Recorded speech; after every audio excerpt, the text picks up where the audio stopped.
পৃথিবীর সবচেয়ে উঁচু যুদ্ধক্ষেত্র সিয়াচেনের লড়াই কোনো গুলি দিয়ে শুরু হয়নি। শুরু হয়েছিল আমেরিকার একটা পেন্সিলের দাগ দিয়ে। ৭০-এর দশকে আমেরিকান ডিফেন্সের ম্যাপে একটা মারাত্মক ভুল হয়।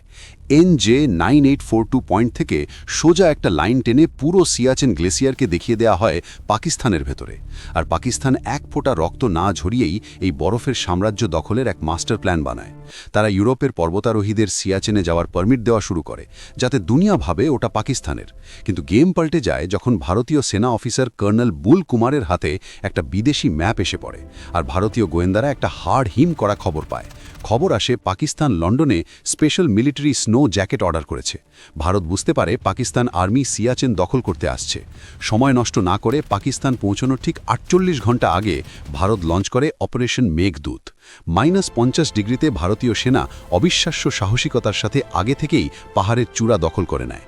পাকিস্তান নিচে পৌঁছতেই দেখে ভারতীয় জওয়ানরা পাহাড়ের ওপর থেকে বন্দুক তাক করে বসে আছে।